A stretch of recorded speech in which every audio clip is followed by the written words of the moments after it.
Hello friends, तर कसे आहात तुम्ही सर्व. तर आज आपण अगदी चटपटीत स्पायसी अगदी ठेल्यावरती मिळते ना तशी मोमोजची चटणी बनवणार आहोत. तर अगदी नेहमीच नाही पण कधीतरीच असं खूप काहीतरी चटपटीत खाण्याची क्रेविंग होते, तर तेव्हा तुम्ही या पद्धतीने मोमोजची चटणी नक्की ट्राय करू शकता. तर चला रेसिपीला सुरुवात करूया.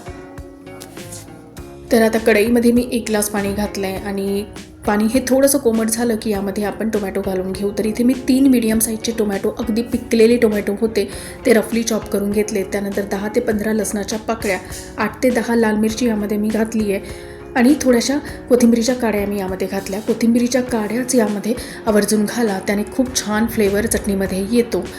तर आता हे 5 ते 6 मिनटासाठी आपल्याला बॉईल करून घ्यायचं आहे.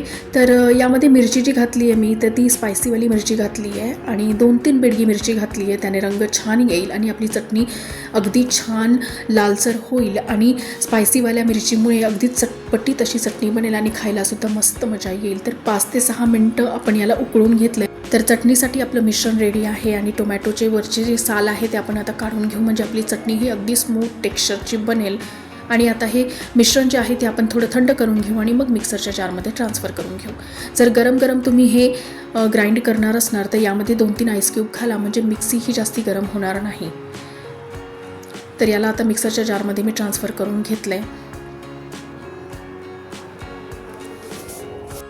आता यामध्ये चवीनुसार मीठ घालू आणि अर्धा चमचा मी यामध्ये काळी मिरीचं पावडर घातलं आहे. बस एवढंच घालायची गरज आहे, बाकी या व्यतिरिक्त काहीही नाही घातलं तरी चालेल. आता याला आपण ग्राइंड करून घेऊ. तर अगदी स्मूथ टेक्स्चरमध्ये आपल्याला याला ग्राइंड करून घ्यायचं आहे. तर बघा आपली चटणी आता रेडी आहे. आता याला आपण तडका देऊन घेऊ.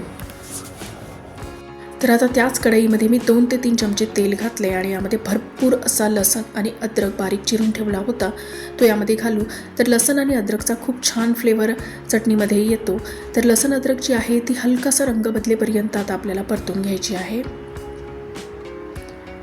आता लसूण अद्रक आपली परतली, यामध्ये आपण मिरची आणि टोमॅटोची जी पेस्ट करून ठेवली होती ती घालू. तर आता चटणी आपल्याला 5 ते 6 मिनटं शिजवून घ्यायची आहे. मस्त असं साईडने तेल सुटेपर्यंत चटणीला शिजवायचं आहे. तर आता यावरती भरपूर अशी कोथिंबीर घालू. कोथिंबीरीचा छान असा फ्लेवर चटणीमध्ये येतो. तर अगदी घरच्या साहित्यामध्ये ही चटणी बनवून रेडी होते आणि बनवायलाही तुम्ही बघितलं की किती सोपी आहे. तर मस्ट ट्राय रेसिपी आहे. एकदा नक्की या पद्धतीने मोमोज चटणी तुम्ही बनवून बघा. आजची रेसिपी आवडल्यास रेसिपीला लाईक करा आणि व्हिडिओ हा तुमच्या फॅमिली आणि फ्रेंड्समध्ये शेअर करा.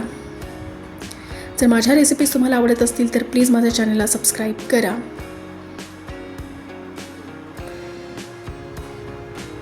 चला तर भेटूया नेक्स्ट व्हिडिओमध्ये नेक्स्ट रेसिपीसोबत.